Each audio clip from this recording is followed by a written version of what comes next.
What's going on, YouTube? Welcome back to another episode of the Game Changers Podcast. Today, we're going to be getting into basically all of the playoff games that's happened from Thursday and then into the games that are going to be happening today. And we're also going to be giving a breakdown and our predictions on round two and the teams that have already made it in, what we think is going to end up happening with those series. So we're going to start with, I think it was Thursday night. Was that Thursday or Friday? Oh, Friday. Thursday or Friday night. The buzzer beater from RJ Barrett. Man. Yeah, man. That was a big shot. Let's see what the crowd looked like in there, no? Because that was crazy. Come on, let's go. See another live.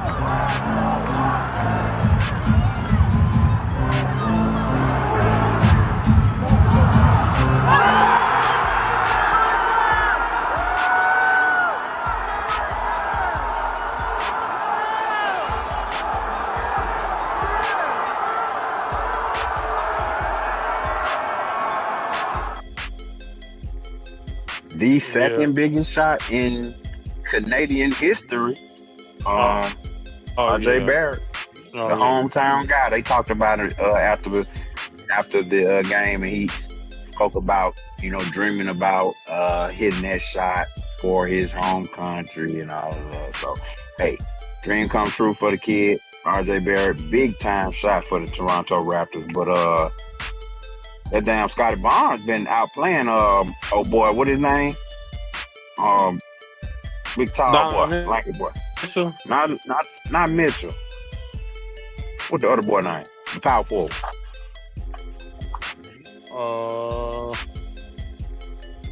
Big tall ass Mobley. Evan Mobley. Mobley with the fro. Yeah.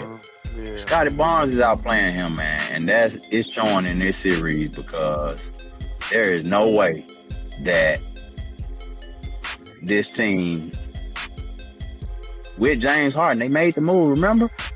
Let's talk about this Cleveland thing, bro.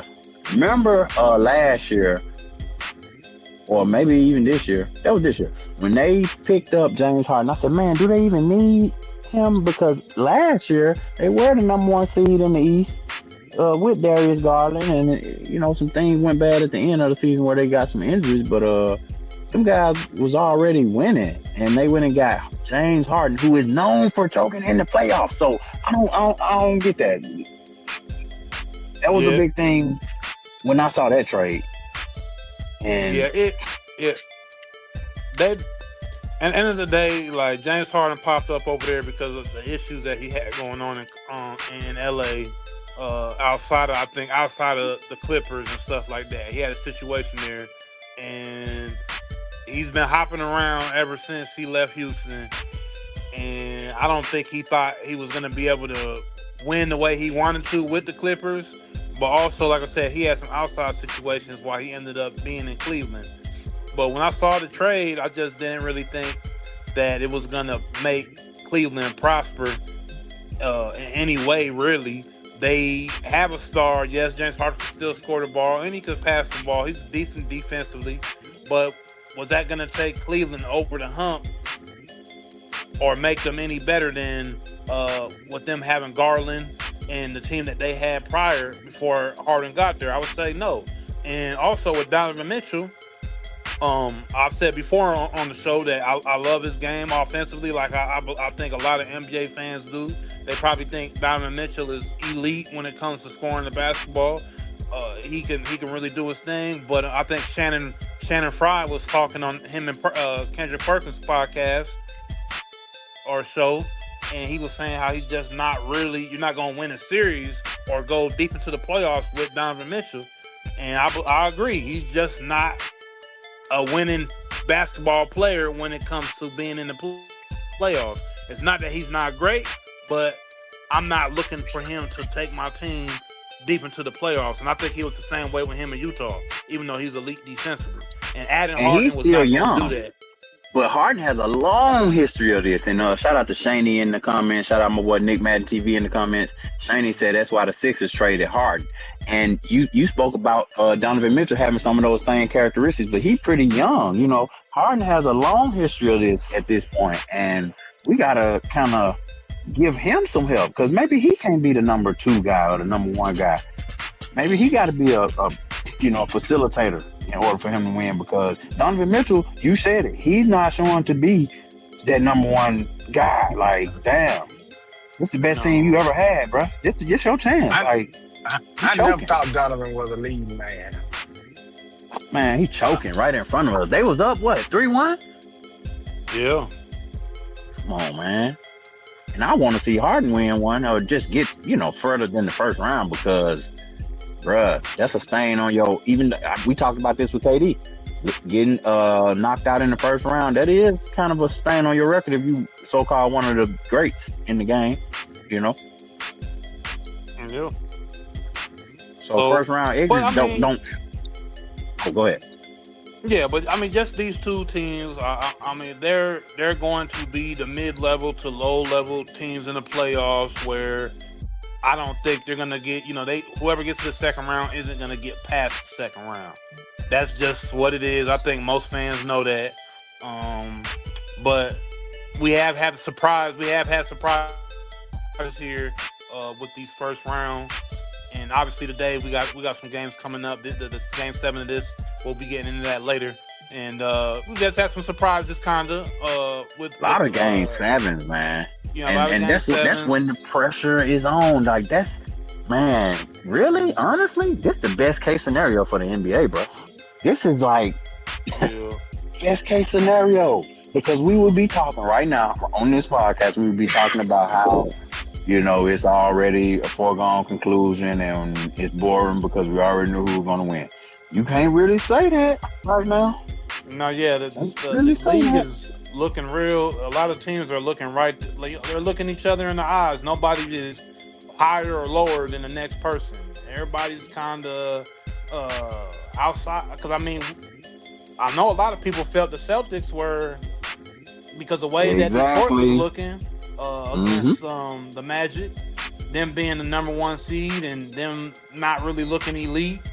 And then Boston being who they are and being champions here in not too long ago, with Tatum coming back or being back and everything, people were thinking, oh, okay, but then Tatum ends up sitting out game 7. Embiid ends up coming back, and you're like, oh, you get this surprise of the Sixers winning their game 7. But before we get into that, I think we're gonna get into the Magic and Detroit game. That's another what had occurred in that game, because we wanted to go through here at the Game Church. We wanted to go through some of the games. We couldn't hop on and talk about some of these prior games, so we wanted to go and talk about that what had happened in that game and how the Magic choked. How bad they choked in that game and how they missed 23 shots? 23 consecutive. I don't know if that was consecutively, but I'm pretty sure it was, because it was. There was no reason why Detroit ended up coming back in that game. I mean, I wasn't watching that game, but I saw the score, and I was thinking to myself, I think it was in the middle of the third. I think they were down 10 to 13 points, somewhere in that range, 14 points. And I'm like, oh yeah, this over. The Magic got it. Pablo Banchero probably gonna keep doing his thing. Baines is gonna do what he's gonna do, and they're gonna end up closing this game out. And I look up, fourth quarter, Pistons What's down that coach 4. name, though? What is that coach name, though? Like, what is going on? And then end up seeing that they end up winning. Did they win by double digits? I think they end up winning by double digits. I don't know what what was it? Yeah, 79, 93. 93, yep. But hey, yeah. But what's up with that coach, man? They really just saved his job, because we talked about that. Didn't we talk about how Bickerstaff would have been out of a job if they didn't come back in that game? Because that was embarrassing. That was embarrassing, bro. And JB Bickerstaff, they were Nick Madden TV, that's in the chat. He said JB Bickerstaff, he on the hot seat, and he definitely was on the hot seat if this game would have went down like we thought it was going down from the looks of it. Those boys basically saved his job by coming back. Shout out Cade Cunningham. We talked about how Jalen Duren has been being outplayed by Wendell Carter, who coincidentally is in a relationship with Wendell Carter's ex-girlfriend, Angel Reese, WNBA player Angel Reese. So it's a lot going on, bro. Like, you know what I mean? Wendell Carter had dunked on Jalen Duren, and Angel Reese tweeted the picture out the night of. I'm like, oh, wow. Man, you know what I'm gonna do? and I know this also. I'm gonna start me a reality TV show called Basketball Hoes.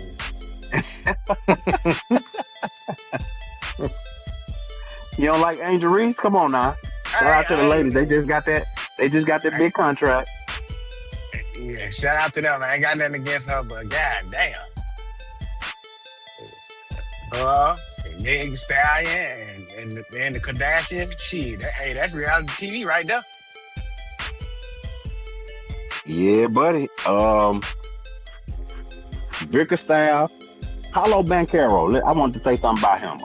Number 1 pick, him and this boy, what his name, Cade Cunningham, and Paolo Banchero are former number 1 picks. And both of them on the big stage. We saw Detroit take a big step last year when in their playoff series with the Knicks. Remember, the Knicks ended up beating them, but they pushed them a little bit, and they were looked at as a young team at that time. This year, the E-Boys come back and they win the East. Well, they're number 1 seed in the East, and run up against an Orlando team who's underachieved all year, bro. Remember, Orlando traded like 4-5 draft picks for Desmond Bane. Orlando went all in. They thought that they would win this year. So for them to be an 8 seed was a disappointment in the first place. And for them to come up against a Detroit who they match up with pretty well, I would say, Orlando. But Orlando basically is not the average 8 seed is what I'm trying to say. It's not the average 8 seed, you know what I mean? So this is a good matchup. 2 former number 1 picks, Cade Cunningham, Paolo Banchero. I did see old boy get hurt, which I see Nick Madden taking the Pistons Desmond in the chat, but no, other boy, Franz Wagner, he got hurt, bro. And he's a big part of the Orlando Magic, offense and defense. Like a 6'10" point guard, you know, point forward, basically. But yeah, Franz Wagner, he got a knee injury or something. So in playoff time, it all come down to injuries and shit for real though. Who get hurt at the wrong time? We just saw the Houston Rockets go out because KD, and I won't say because KD, but KD getting hurt at the wrong time of the year. So that does have a big impact on everything that's going on. But them boys trail 62-38 in the third quarter. 10 minutes left in the third quarter. That's inexcusable. And to come back and beat them by almost 20 is crazy. Yeah, inexcusable, I would say.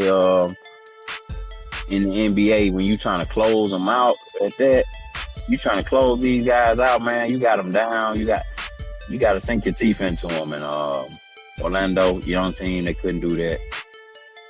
So, Game 7. We saw last night. Who was that last night? Joel Embiid. Game 7 showed up finally, and we talk about the injuries, bruh. Dude, damn near. They had to stretch him out. Did you see them stretching him out on the sideline? And he got hurt by 4-5 times during the game. Maxey fell on his knee one time. Embiid was getting beat up all night, for real. I think this might be his last year. He might retire after this year. Shit, boy, you crazy? Embiid, this is his first time getting past the Celtics. Do you remember his history in Game 7s? Let's remember, remember Kawhi hit the shot over Embiid in 2018? And then we saw Embiid crying, remember? And then 2021, Ben Simmons. That was the Ben Simmons year what messed them up in the playoffs. And 2023, the boy had 51 points. Most in a Game 7. No, Tatum had 51. put up 51 on them. My bad. Remember Tatum put up 51 on them in the game 7. So Embiid, this is his first time getting over the hump in the game 7. First win in 2026, bro. And I watched it. He fought for that. That boy fought through injury, fought through everything to get that damn win. Y'all wasn't gonna fuck him. He was gonna die before he didn't play. Because of course he been tired of hearing the noise of his injury prone and this and that. But yeah. Joel showed up and Tyrese Maxey, man. That's Tyrese Maxey's team for real, for real.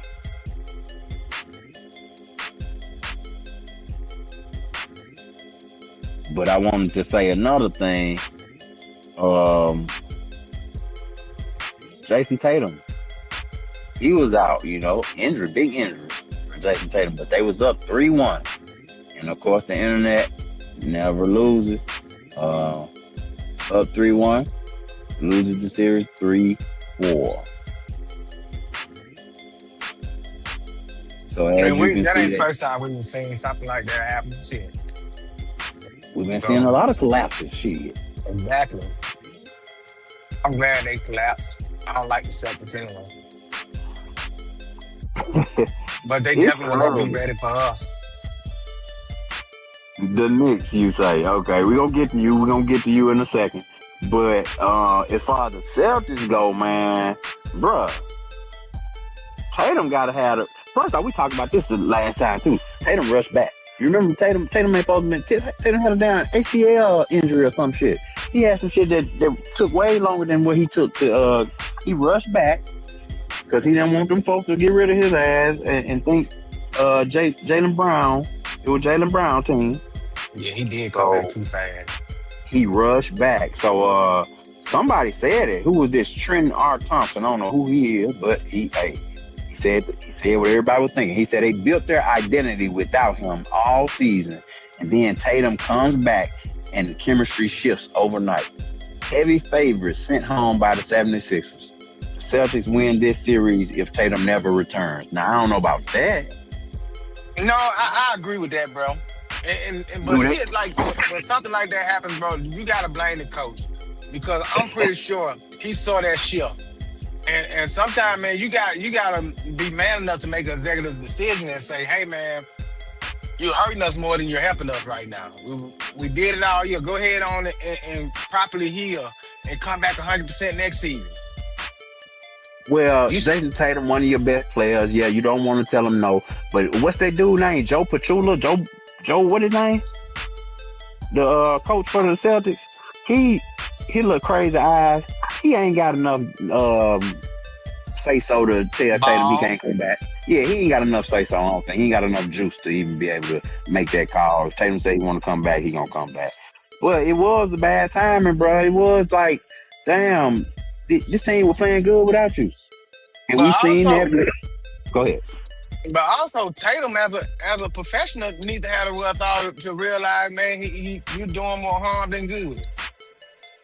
Well, Tatum had a couple good games because let's remember they was up 3-1. He was up and he had a 30-point, 11 rebound game. He had, Tatum was open. But again, this guy says that these guys have built their identity all year without him.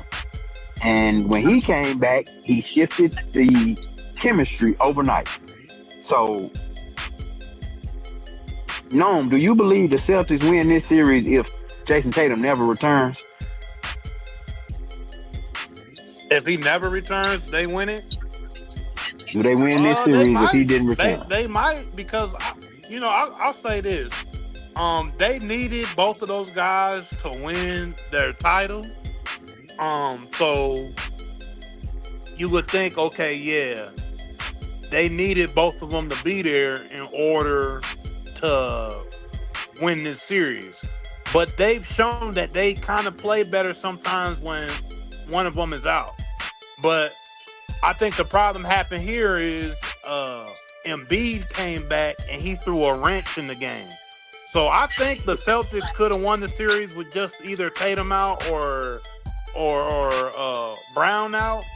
But I think me, I was one of the people that underestimated Embiid coming back and being impactful.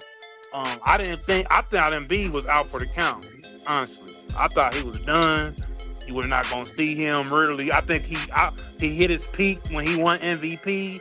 And he was on a trajectory down because of his injuries. But he came back and he impacted the game to where whatever the Celtics wanted to do, I don't think that they. I can't say I don't think they were going to not win because Tatum is still Tatum. But Embiid gave, I think, what Maxey, Hedgecomb, and the rest of that cast needed, and that's that presence that he is when he's in the game. He won MVP for a reason. The way he is offensively and where he can be defensively, he is a presence on the floor. So, yeah, I think. Okay, I hear you. No, but I'm with Mayor Socrates on that. It's coaching because what's his name? Joe Mazzulla from the Celtics coach. You don't let an injured man come back. Did you see all the things that Embiid had to do to stay on the court last night? They had to pull his whole leg and hold his arm back and somebody stand on his side. Bro, the man, he had to do. And then he almost got hurt 4-5 times. Maxey landed on his knee and he had to limp back down. And you know what I'm saying? Dude was not going to lose, bro. So, as a coach, don't let him be the one that beat you. You see how dominant he was. Don't get me wrong, Maxey showed up too. That was the difference right there. Because Embiid and Harden, Embiid did that already, but Harden didn't show up. So you got a young bull like Maxey, and that put them over the top. So yeah, but I think that was coaching on him. I can't get that all to Embiid just being so dominant because they've been whooping Embiid ass for how many years now? Yeah, true.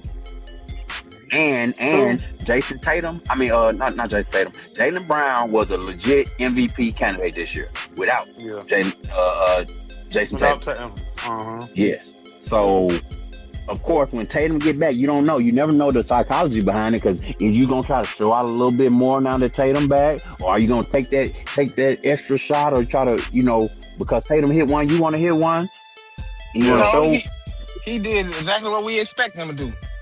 Fall back into the clip and give Tatum the team to ruin. Okay, but then Tatum gets hurt, and now your chemistry is off because you implemented Tatum back into it, and then now he's hurt. So now you got Bailey Shireman starting last night. You had 3 starters last night who didn't score. Bailey Shireman, who was the other boy? Ron Harper Jr. And there was another guy, but you can't win a game 7 like that. And why was them guys on the court at game 7? Like, exactly. I'm sorry, bro. At least I know Sam Tatum would have never had that problem if he had to stay his ass out. I'm just saying, man. I'm just saying. Nick Madden said Embiid won't last in the second round. Oh, no, they definitely not. Hey.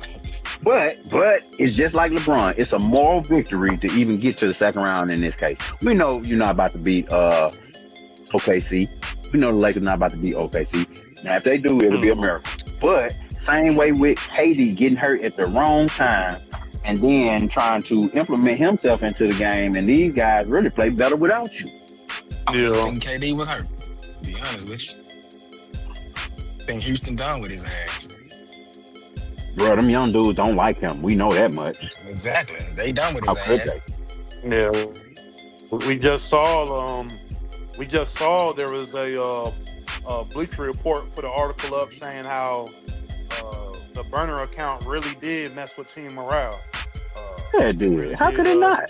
Yeah, it threw off the whole thing because everybody just knew this man was backstabbing them the whole time on social media. And then to come in here, to be talking to you at practice, like, it's all good, and y'all trying like we friends. Yeah, but I know you just been side talking me, down talking me on the internet. So, but that's a whole move on KD. Like, that shit female do. But yeah, we don't want to get too far off the topic, man. We got so much stuff to talk about. We can go back. We can keep it riding with the Lakers advancing over KD and the Rockets. Boo. They got LeBron stepping over KD in the graphic. Sengun tried to play. Rui Hachimura got the most. What he got the highest percentage of 3-point playoff shooting in history now. Lakers. I think that was a moral victory. The Lakers even getting to the second. That's great for LA. That's great for the pickup of them picking him up from DC. What was that? 2 years ago now. So, hey, to know that he's doing what he needs to do as a role player, that's what you want. You want to know that you're at least, because that's the whole thing with the Lakers and them going forward is their supporting cast. Is their supporting cast strong enough to do anything against OKC and get out of there at least with a game, not get swept. That's the don't get swept like Phoenix. You want to be able to try to get in there and at least maybe give yourself a game, but it's like the way that OKC gets the calls, SGA is getting the calls, and does LA even have anybody to even do anything with SGA to even throw his game off a little bit? Yeah, it's crazy. Shout out Nick in the comment. Nick Madden in the comment said, FKD, get him out of Houston. They didn't rock with him after that. How could anybody rock back with him? And he's talking about KD coming over messing up the young Rockets. But go ahead, man. Socrates, what you were going to say? I think the Lakers can steal at least one game, but the game plan is going to have to be keep SGA from the free throw. Man, how can you do that? You got to figure it. They're going to have to figure it out, man, because he slows down the game. That kills momentum, bro. But to sit here and, sometimes you do need that little breather, but to watch a man go to the free throw 18 to 20 times a night, bro, that would kill anybody's momentum, because I would get lazy out there, shit. And especially with motherfuckers like Bron, already old as hell, but it don't take long for them bones to start freezing back up. Yeah, probably took them the whole first quarter to warm up. Man, this the exact that doggone matchup that we didn't want to see as Lakers fans. OKC is 4-0 against the Lakers this season with a point differential of 29 points a game. Margin of victory. So, if you look at the 4 games this year, which the last one being on April 7th, man, Luka got hurt in that game, matter of fact, but got beat by 36 points. April 2nd, he got beat by 43 points. So it doesn't look good for the Lakers, but Marcus Smart, Nick Madden in the comments says start with Marcus Smart on him all game. Marcus Smart get more fouls than anybody. They're going to hurry up and foul my guy out. Fooling with him. We just got to use a variety of people, I would say. And you kind of got have to come with the whole army. Cut it out. Yeah, hey, it'll be a miracle if the Lakers can pull this one out. But we know y'all ain't gonna pull it out. If the referees can let us play basketball, for maybe that hey, might be an idea if we could just play basketball. So we'll keep an eye on that. But one other thing I want to bring up, bro, let's go back to the Celtics for a second. Okay, we talk about Tatum rushing back, right? Did you know the day after they lost, the report come out that the Celtics are actively trying to trade for Giannis Antetokounmpo? And now you tell me, who they gonna trade? Who they gonna trade? You tell me. Nick Madden, you tell me in the comments. Who are the Celtics gonna trade to get Giannis Antetokounmpo?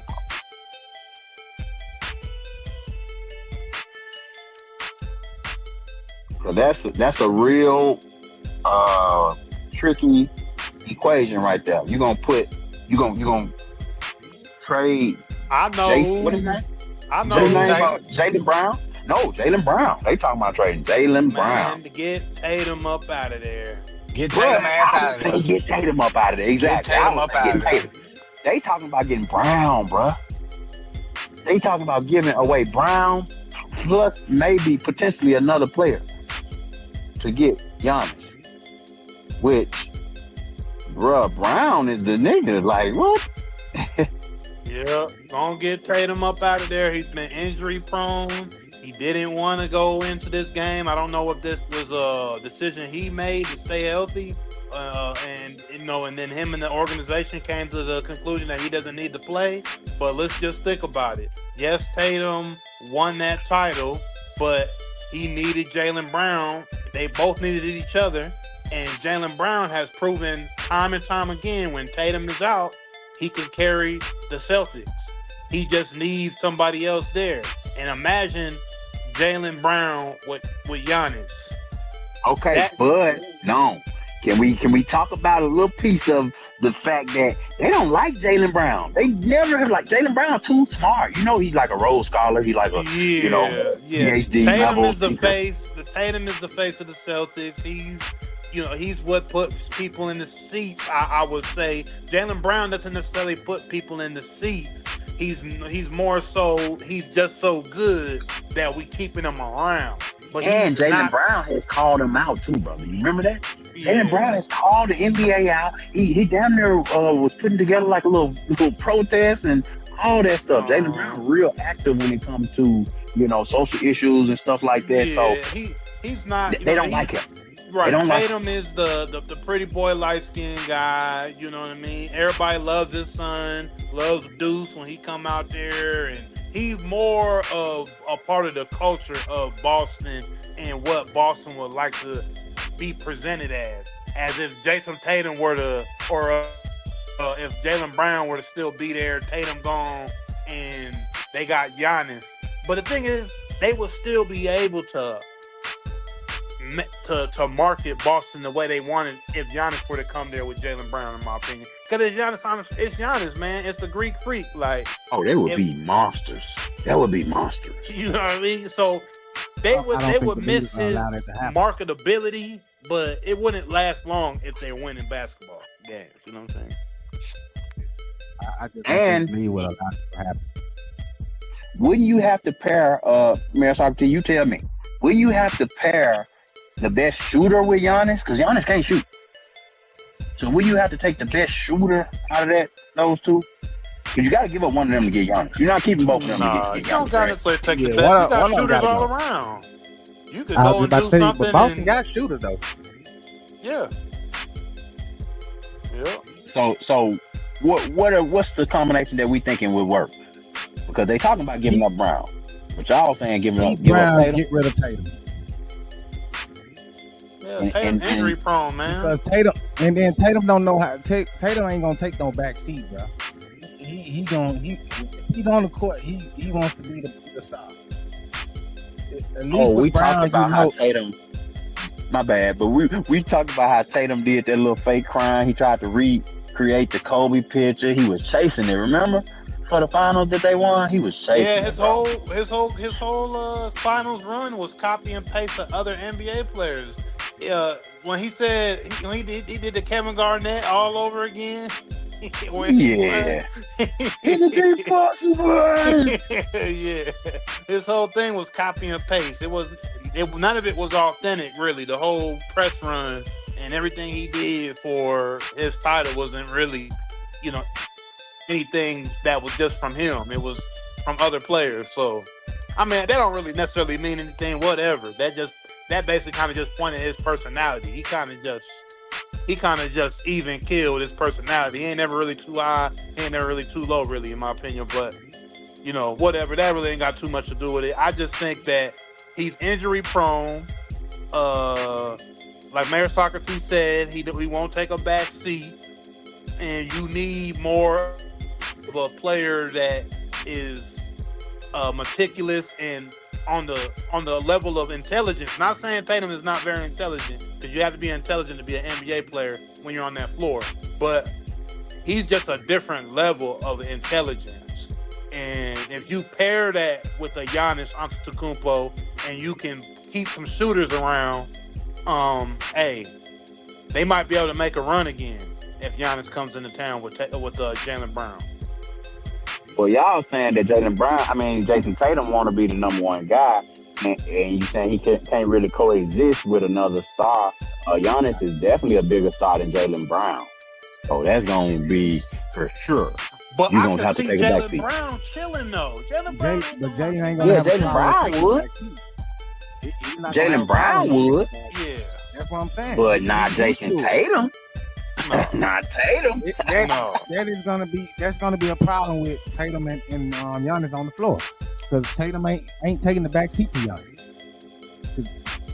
And Hey, Tatum one of them players that you'll get in his head too. You know, Yeah, he real Somebody temperamental, so he'll start playing different than some more shit. Yeah, because he's gonna have to I prove agree. that that's still his team. You think he's finna be in Boston all this time and then let Giannis come there and give him that team like that, and he's still considered in his prime? nah.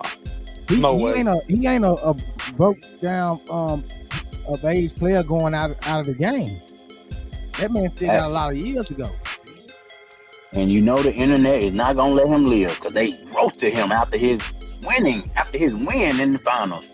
Jason Tatum got roasted online because people just don't like Jason Tatum for some reason, bro. Yeah, I guess that's just what it is with the internet. And the internet always has players that they're always gonna clown and never really give full respect to. It just kind of is what it is, you know. And speaking of like the internet and certain players not getting the full respect, even though they're great players, but people may feel they're lame or whatever the case may be. What do y'all think Cat is gonna do against the 76ers in the second round? Dominate. Wait a minute now. We know Joel Embiid have dominated Cat for his whole fucking career. You know that, right? Hey, this ain't the Cat same can't Joel. do nothing. Hold on, wait a Cat minute. can't do nothing with that dude, man. This ain't the same Joel. Remember now, you just said this yourself. Man, they were down there copying and pasting that motherfucker together last night. Every time he went to the bench, they had to stitch something up. Man, Cat finna go out there and hey, I can guarantee you by halftime, he gonna be on that bench with ice packs on his shoulder, knees, elbows, neck. He gonna punish that boy down there. Then Joel ain't fast enough to guard that man at the three. Hey, hold on. Who was the number one seed? Was the Knicks the number one seed? No. No, Detroit. Okay, Detroit number one seed. Who's the number two? Knicks. No, Oh, he was Boston, number Boston, two. my bad. Boston. Okay, so Boston was the number 2 seed and got beat by number 7 seed, 76. So New York Knicks was number 3 seed. Yeah, 3 and 7. Okay, I got you. 7 seed coming down and run up, boy. Hey, them Celtics, man. Them Celtics. I saw one video from dude. I know it was staged, but man, Bro!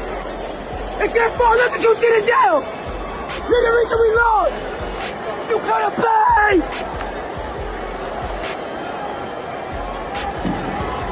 You could have played. Could have fucking played, bro. Oh.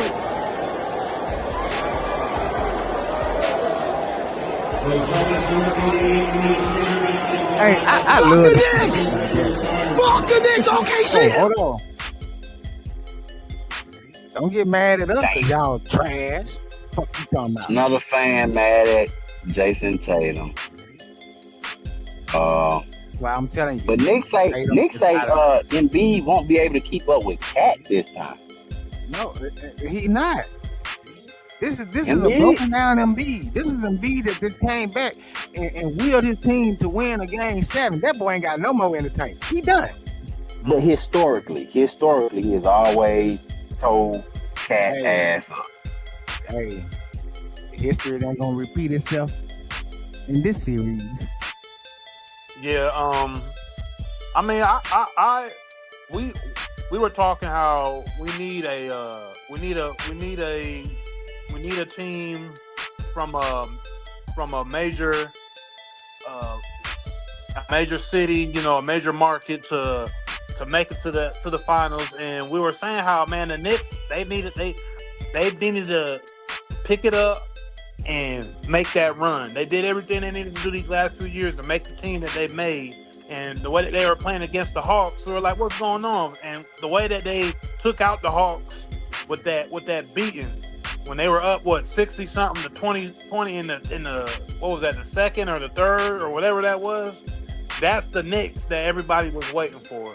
And that's the team that we want to see get to the NBA Finals, a team like that. Even though I thought it was going to be Boston. Couldn't believe that the Sixers did what they did to them. And we wanted Boston. Trust me, we wanted Boston. We really wanted Boston. Yeah. And keep an eye on Cat versus Embiid in this series right here. That's gonna be a mean a lot. Why y'all don't listen to me, man? How many times have I told? Didn't I tell y'all what was gonna happen in that series? You did. You did. We were doubting you. We were saying, man, we don't know. It's a back and forth. The Hawks is looking. CJ McCullough was having his way. He had 2 good games to where he fucking bamboozled everybody. CJ was cooking though. He bamboozled everybody to thinking that he was back to being the old CJ. And then what that we boy see, was cooking. the old CJ. That's what we saw. The old CJ.